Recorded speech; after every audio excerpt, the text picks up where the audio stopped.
Good evening traders, good evening investors. Siyath Ilikkal. എല്ലാ ദിവസവും വൈകിട്ട് 7 മണിക്കുള്ള മാർക്കറ്റ് ന്യൂസിലേക്ക് കിടക്കാം.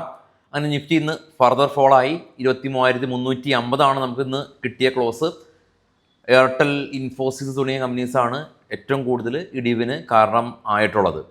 ട്രംപിൻ്റെ താരിഫ് ഫിയർ ഗ്ലോബൽ മാർക്കറ്റിൽ അത് വിസിബിളാണ്. അതുകൊണ്ട് തന്നെ ഗോൾഡ് ഇന്ന് 12% ഒരു സ്പൈക്ക് രേഖപ്പെടുത്തി. ഇപ്പോൾ കോപ്പർ ഇമ്പോർട്ടേഴ്സിനെല്ലാം തന്നെ താരിഫ് ഉണ്ട്.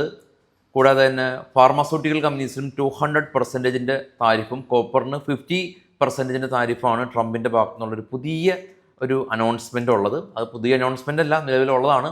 അപ്പോൾ അതിൻ്റെ ഒരു റീസൺ എന്നോണം ഇന്ത്യൻ മാർക്കറ്റിൽ സെല്ലിങ് ശക്തമായിരുന്നു. നിഫ്റ്റിയിൽ ഏകദേശം 40ഓളം സ്റ്റോക്കുകൾ ഇന്ന് റെഡിൽ ക്ലോസ് ചെയ്തു. എയർടെൽ ആണ് ടോപ്പ് ലൂസേഴ്സ് ആയിട്ടുള്ളത്. എലൻ മസ്കിൻ്റെ കമ്പനിയായിട്ടുള്ള സ്റ്റാർലിങ്ക് ഉപഗ്രഹ ഇൻ്റർനെറ്റ് ഇന്ത്യയിലേക്ക് അത് വരികയാണ്. അതിൻ്റെ ഒരു അപ്രൂവൽ കിട്ടി. അതിൻ്റെ ഭാഗമെന്നോണാണ് ഇന്നലെ റിലയൻസ് ഇന്നലത്തെ മാർക്കറ്റ് സമയത്ത് 1% മുകളിൽ ക്ലോസ് ആയതും. ഇത് സെയിം ഇന്ന് എയർടെൽ അത് നെഗറ്റീവായിട്ട് റിയാക്ട് ചെയ്യപ്പെട്ടതും. അതുപോലെ ഇന്ന് ഏഷ്യൻ പെയിൻറ്റ് 2% ഒരു ഫോൾ രേഖപ്പെടുത്തി. അസ്കോ നോബലിലുണ്ടായിരുന്ന ഈ ഏഷ്യൻ പെയിൻറ്റിൻ്റെ 4.4% സ്റ്റേക്ക് സെല്ല് ചെയ്ത് മാറുന്നുണ്ട്. ഈ TCSൻ്റെ റിസൾട്ട് എല്ലാം തന്നെ ഇന്ന് വരുന്നുണ്ട്. IT സ്റ്റോക്കുകളെല്ലാം തന്നെ സെല്ലിംഗ് പ്രഷർ തന്നെയാണുള്ളത്. LICയും അതുപോലെ തന്നെ 2% ഒരു ഫോൾ ഉണ്ടായിരുന്നു. ഗവൺമെൻറ് LICയിലുള്ള അവരുടെ സ്റ്റേക്ക് ഓഫർ ഫോർ സെയിലിലൂടെ സെല്ല് ചെയ്ത് മാറുന്നുണ്ടെന്നുള്ളതാണ് ഈ LICക്ക് ഇന്ന് നെഗറ്റീവായിട്ട് വന്നത്. ഇന്നത്തെ ടോപ്പ് ലൂസേഴ്സ് ഗെയിനേഴ്സ് നോക്കുകയാണെങ്കിൽ IndusInd bank, Maruti, Tata steel, Bajaj finance, Jio finance തുടങ്ങിയ കമ്പനീസ് ടോപ്പ് ഗെയിനേഴ്സ് ആയിട്ടുണ്ട്. ടോപ്പ് ലൂസേഴ്സ് എയർടെൽ കാണാം 2.76%, ഏഷ്യൻ പെയിൻറ്റ് കാണാം 2%, HDFC ലൈഫും അപ്പോളോ ഹോസ്പിറ്റലും ശ്രീരാം ഫിനാൻസുമാണ് ഇടിഞ്ഞ മറ്റ് കമ്പനീസ്. ഇനി ഗ്ലോബൽ മാർക്കറ്റ് നമുക്ക് നോക്കാം. ഗ്ലോബൽ മാർക്കറ്റിൽ ഏറ്റവും താഴെ ഇപ്പോൾ ട്രേഡ് ചെയ്യുന്ന 3 യൂറോപ്യൻ മാർക്കറ്റും പോസിറ്റീവായിട്ടാണ് നിലകൊള്ളുന്നത്. കൂടാതെ തന്നെ ഇന്ന് ഇന്ത്യ വിക്സ് ഫർദറായിട്ട് സ്പൈക്കൊന്നും ആയിട്ടില്ല, മറിച്ച് ഫോളാണ് ഉണ്ടായിട്ടുള്ളത്. India Vicks 2% fall. ഡോ ഫ്യൂച്ചർ ഇപ്പോൾ ട്രേഡ് ചെയ്യുന്നത് നെഗറ്റീവാണ്. ഏഷ്യൻ മാർക്കറ്റുകളെല്ലാം തന്നെ ഫ്ലാറ്റാണ്. ഏറ്റവും ടോപ്പിൽ നിന്ന് മൂന്നാമത് കാണാം ഗോൾഡ് 12% സ്പൈക്ക്. ബിറ്റ്കോയിനിൽ ഒരു ബ്രേക്കൗട്ട് നടന്നു.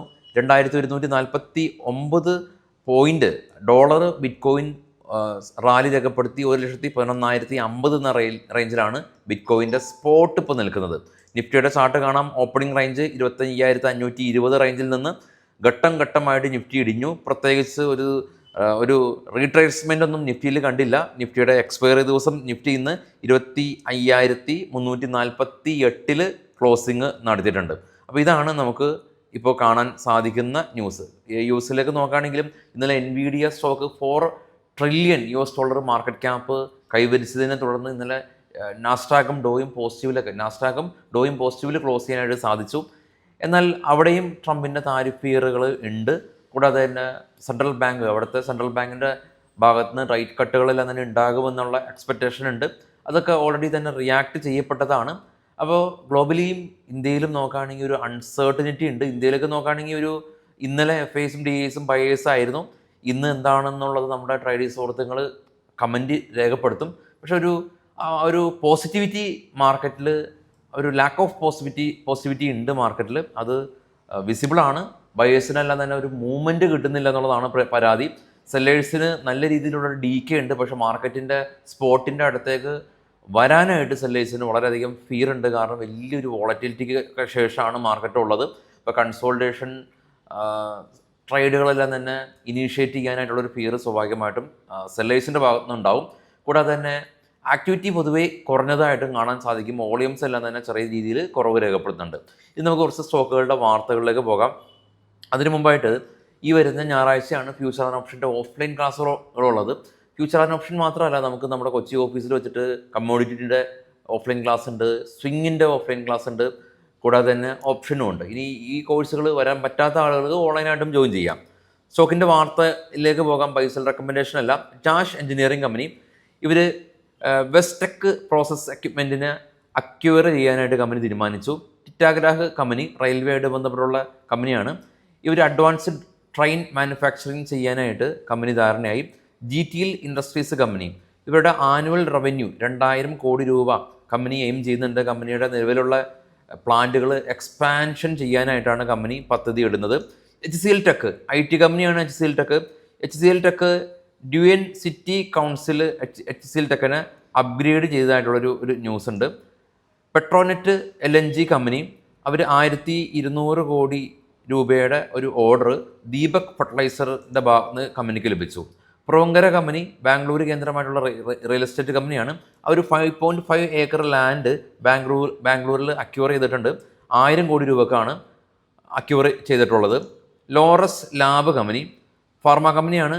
ഇവരുടെ എക്സ്പോർട്ട് US എക്സ്പോർട്ട് 106 മില്യൺ ആയിട്ടുണ്ട്. 221% ഒരു ഇൻക്രിമെൻ്റ് ഉണ്ട്. ഡിവിസ് ലാബും ഫാർമ കമ്പനിയാണ്. ഇവരുടെ എക്സ്പോർട്ടും 38% ഇൻക്രിമെൻറ്റ് ഇയർ ഓൺ ഇയർ ഉണ്ട്. ഇതൊന്നും തന്നെ Q1 റിസൾട്ട് അല്ല, Q1 റിസൾട്ട് മുമ്പുള്ള ബിസിനസ് അപ്ഡേറ്റ് ആണ്. പ്രീമിയർ എക്സ്പ്ലോസീവ് കമ്പനി ഇൻ്റർനാഷണൽ ക്ലയൻറ്റിൻ്റെ ഭാഗത്തുനിന്ന് ഇവർക്ക് 6.6 CR ഓർഡർ ഇവർക്ക് ലഭിച്ചതായിട്ടുള്ള ന്യൂസ്. പതഞ്ജലി ഫുഡ് ഇവരുടെ വൈൽഡ് ഹണി അവർക്കൊരു ഈ ഹണി വിൽപ്പനയ്ക്കൊരു പ്രൊഹിബിഷൻ ഉണ്ടായിരുന്നു. അപ്പോൾ ഈ പ്രൊഹിബിഷൻ റിവോക്ക് ചെയ്ത്, അതായത് പ്രൊഹിബിഷൻ ഒഴിവാക്കി എന്നുള്ളൊരു ന്യൂസ് ഉണ്ട്. BPCL കമ്പനി ഇവർ LPG US നിന്ന് LPG വാങ്ങാനായിട്ട് കമ്പനി ധാരണയായിട്ടുണ്ട്. GTEKT കമ്പനി ഇവർ ഫണ്ട് റൈസ് ചെയ്യുന്നുണ്ട് റൈറ്റ് ഇഷ്യൂലൂടെ. റൈറ്റ് ഇഷ്യൂ എന്ന് പറഞ്ഞാൽ കമ്പനി നിലവിലുള്ള ഷെയർ ഹോൾഡേഴ്സിന് സ്റ്റോക്ക് വില കുറച്ച് കൊടുക്കുന്നതാണ് റൈറ്റ് ഇഷ്യൂ എന്ന് പറയുന്നത്. ICC production company year on year നോക്കുകയാണെങ്കിൽ ഇവരുടെ പ്രീമിയം കളക്ഷൻ 5.2% ഫോൾ ഉണ്ടാക്കിയിട്ടുണ്ട്. ശില്പ മെഡിക്കെയർ കമ്പനി ഇവരുടെ ബാംഗ്ലൂരിലുള്ള ഫാർമ കമ്പനിക്ക് സൗദി അറേബ്യയിൽ നിന്നുള്ള ഡ്രഗ് കൺട്രോൾ അതോറിറ്റി ഉദ്യോഗസ്ഥർ ഇൻസ്പെക്ഷൻ നടത്തി EIR റിപ്പോർട്ട് കിട്ടി എന്നുള്ള news. Bajaj housing finance company ഇവർ 1000 കോടി രൂപ ഫണ്ട് റൈസ് ചെയ്യുന്നുണ്ട് നോൺ കൺവെർട്ടബിൾ ഡിബഞ്ചേഴ്സ് ഇഷ്യൂ ചെയ്ത്. പൂൻവാല ഫിൻകോർ കമ്പനി 1500 കോടി രൂപ ഫണ്ട് റൈസ് ചെയ്യുന്നുണ്ടെന്നുള്ള ന്യൂസ്. BPCL കമ്പനി നേരത്തെ ഡിസ്കസ് ചെയ്ത ന്യൂസാണ്. JP എക്കോ സൊല്യൂഷൻ കമ്പനി 122 കോടി രൂപയുടെ ഓർഡർ കിട്ടി. തോമസ് കുക്ക് കമ്പനി ഇവർ ട്രാവൽ രംഗത്തുള്ളൊരു കമ്പനിയാണ്. അപ്പോൾ STOT ആയിട്ട് കൊളാബ് ചെയ്തിട്ട് ഇവർ ഡെറാഡൂണിലെല്ലാം തന്നെ ഇവർ ബൊട്ടീക്ക് ഹോട്ടലുകളെല്ലാം തന്നെ ലോഞ്ച് ചെയ്യുന്നുണ്ടെന്നുള്ള ന്യൂസ്. GTL ഇൻഡസ്ട്രീസ് കമ്പനി ഇവരുടെ നിലവിലുള്ള പ്ലാന്റ് എക്സ്പാൻഡ് ചെയ്യുകയാണെന്നുള്ളതാണ് ഇപ്പോൾ നമ്മൾ കളക്ട് ചെയ്തിട്ടുള്ള ന്യൂസുകൾ. എല്ലാ ദിവസവും രാവിലെ 7 നമ്മുടെ പ്രീ മാർക്കറ്റ് സെക്ഷൻ ഉണ്ട്. അപ്പോൾ ന്യൂസ് അറിയാതെ ഒരുപാട് പേര് ട്രേഡ് ചെയ്യുന്നുണ്ട്. അപ്പോൾ അവർക്കൊക്കെ നമ്മുടെ ചാനൽ ഗുണകരമാകുമെന്നാണ് നമ്മുടെ വിശ്വാസം. നിങ്ങളുടെ എല്ലാ ട്രേഡിംഗ് സുഹൃത്തുക്കൾക്കും ചാനൽ ഷെയർ ചെയ്ത് കൊടുക്കാൻ മറക്കരുത്. അപ്പോൾ എല്ലാവർക്കും ശുഭരാത്രി. താങ്ക്